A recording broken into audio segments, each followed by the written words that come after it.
a tale of two brothers, born of firsts, alike in dignity. The elder, a tiller of soil, a nurturer, coaxing seed into sprout, into bud, into every type of fruit or vegetable that God might have imagined during creation. The younger craved company and collected sheep, guiding them through this new world, over mountains and through valleys, tending and shearing, shepherding them through life. The world's first farmer, the world's first shepherd, the world's first siblings.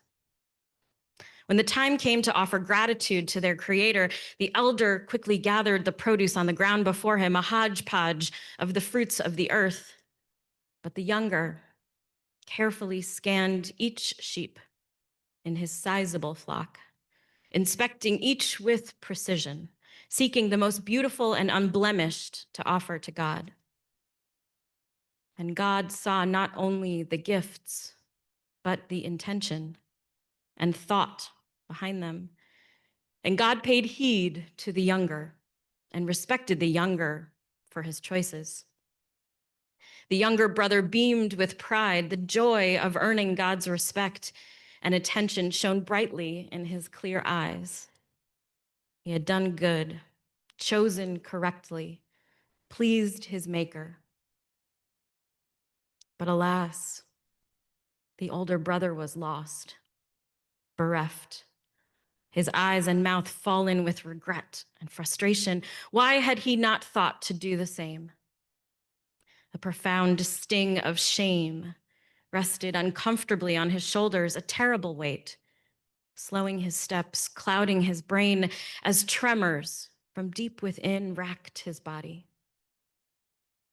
God peered upon the elder's face, feeling the waves of regret like a violent storm on a once tranquil sea. "Why are you so distressed?" God inquired. "Surely if you try harder, make different choices, learn from this, the results will change. Sin crouches at your door and it calls to you, but surely you can master it." But alas, the older brother remained lost, crippled by a shame that bested him, an earworm that wouldn't quit, an obsession that grew and grew until he could no longer see what was in front of him clearly, until he could no longer distinguish light from deep darkness, until he decided there was only one way to rid himself of the pain. Vayomer Kayin et Hevel achiv, vayechi behiotam besadeh. And Cain, the elder, said to his brother Abel, "Come, let us go into the field."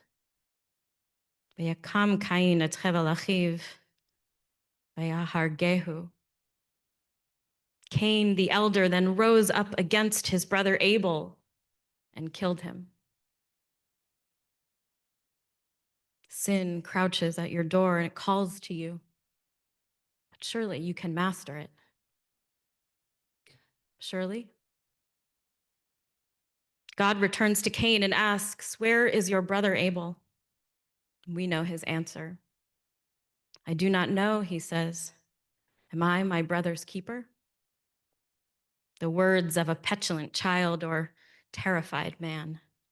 The words of a person who expected, nay, required an easy solution to the weight of shame and regret, but all too quickly realized that violence does not soothe or heal, but rather tears at the fabric of our very soul, irrevocably damaging us. The all-knowing God sees this bleak future for the now only remaining son and wails, "What have you done? Your brother's blood cries out to me from the earth." Just 4 chapters into the book of Genesis, and we read of this first act of violence, murder, fratricide, the loss of 1/4 of the world's population at the time. Only 12.5 chapters later, perhaps the most infamous would-be violence as Abraham ties up his son atop a mountain and prepares to slaughter him on the command of a loving God. One of the texts we often read during these high holy days. Though Isaac's blood is never spilled, the trauma of this not quite violence affects him for the rest of his life, and he's not the only one. Violence mars our text from the get-go, a chilling reflection of our humanity, the eternal battle between our Yetzer HaTov and Yetzer Hara, our best and worst instincts. On November 24th, 1992, Queen Elizabeth II gave a speech to mark the 40th anniversary of her reign, and it began. 1992 is not a year on which I shall look back with undiluted pleasure. In the words of one of my more sympathetic correspondents, it has turned out to be an annus horribilis.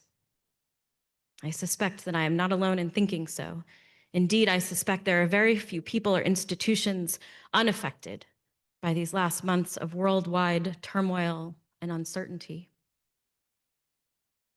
On this Rosh Hashanah, 5786, as I look back to the year that has passed, I might echo the words of the Queen of blessed memory.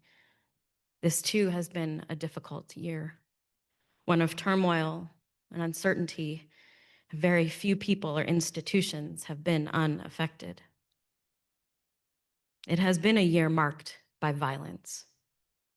The physical violence that plague our schools, public spaces, the political sphere, the second year of another war, hostages still painfully unreturned, utter destruction and starvation of a community. A year of psychological violence, humans hunted, our trans community feeling deeply unsafe, invalidated, on edge. Emotional violence, death threats, cancel culture, jeers and gloating for wins that are deep, profound losses. Institutional violence, the loss of basic and necessary healthcare and life-affirming care, legal damage to basic human rights, the loss of bodily autonomy, protection of those who need help, who are hungry and unhoused. A year of rhetorical violence, human beings labeled illegal, anti-Semitic rage on every platform, the celebration of anger and cruelty. An intellectual violence, outright attacks on science and history, impartiality, curiosity, affecting the air we breathe, the crops we farm, the milk we drink. And even the violence of natural disaster, as we watched too much of our fair city burn not even a year ago. We have become accustomed to violence in new ways, terrifying ways. We breathe it in without trying. It leaches into our skin, manipulates our vision of the world. We are angrier. We are less patient. We are more suspicious. We are meaner. And God cries out, "What have you done?" Cain allows his demons to prevail even after God reminds him of his capacity to select the better option, his opportunity to change course. But he cannot. He does not. And his refusal to even own up to his choices, to be accountable, to only embrace his feelings of victimhood, wallow in the unfairness of fraternal competition, only widens the distance between him and God, between him and redemption. And whatever Abel may have been is lost. Whole worlds silenced, seeping into the flesh of the earth. And we, the descendants of Cain, continue to struggle with our nature, our choices, and their consequences. Despite Cain's failure, God does not give up.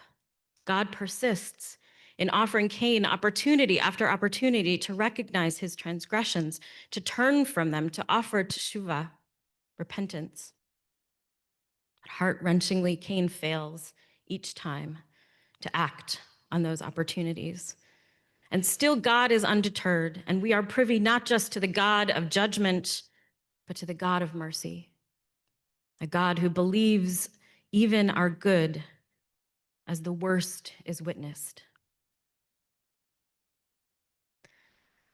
This time and place is far from the first time our people and community, Jews and queers, have lived through violent times, have felt real fear about the future, have watched our rights diminish and hostility around us increase. Sin crouches at our door and calls to us, but surely we can master it. God still hasn't given up on us and on the world created for us. And I'm not willing to give up either, and I hope you aren't. You might think that you're here today because you think it's what you're supposed to do, or because you love the high holy days and the music and liturgy, the rabbi's sermon. Or perhaps you're here due to a hefty helping of generational guilt, lovingly inherited from a parent or grandparent. Whatever the reason, I think you're here because you aren't willing to give up either. Giving up is easy. Sticking it out takes patience and humility and hope. I had a beloved teacher in rabbinical school who implored all of his students to always offer a nechemta, always offer words of comfort and hope. Don't leave them in despair. Our job is to end with hope, he'd say. And I offer this poem, a bit of hope, called Tikkun, or repair, written by Aharon Shabbatai. The horror, the dreadful disaster, disgrace, fractions of folly, dumb religion, obscurity of eyes, violent despair won't repair. No officer, no bomb, no airplane, no more blood. Heart wisdom alone will repair. The physician alone will repair. The surgeon, the good teacher, the instructor alone will repair. The calm traveler will amend, the bike rider, the sandwich carrier crossing the street. The one who opens eyes will amend. The one who speaks in compassion will heal. The listener will amend. The enlightened will amend. Awaiting and pausing will amend. The guide in paths of generosity, of affection will amend. The painter will amend. The poet will amend. Disciples of peace will amend. The gardeners of peace. My hope lies in the repair and the mending and the amending, the cycle of humanity that stitches the tenuous fabric of our lives back together. If each of us just added one more stitch, using whatever needle and thread in front of us, whatever we have at our disposal, just add one more stitch, one moment of tikkun, what might happen? This is the work of our lives. And how do we gear up and prepare and ready ourselves?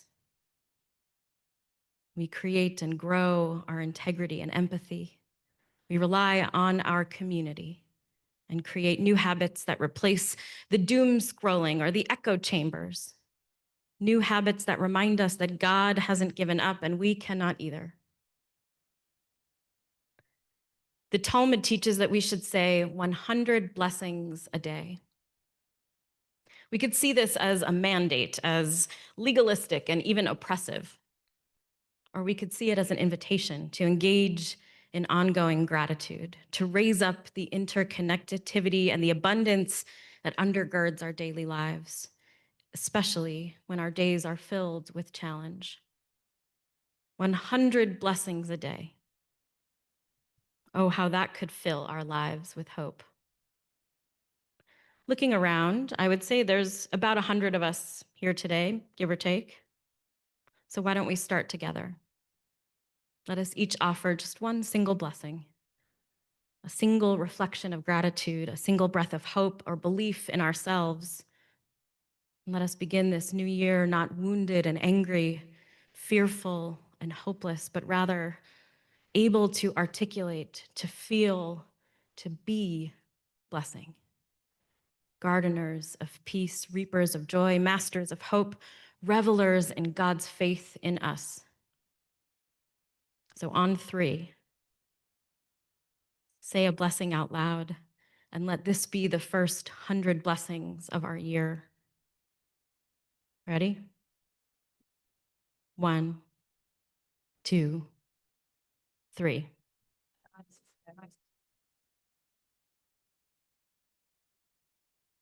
Say a blessing, be a blessing. Shana Tova.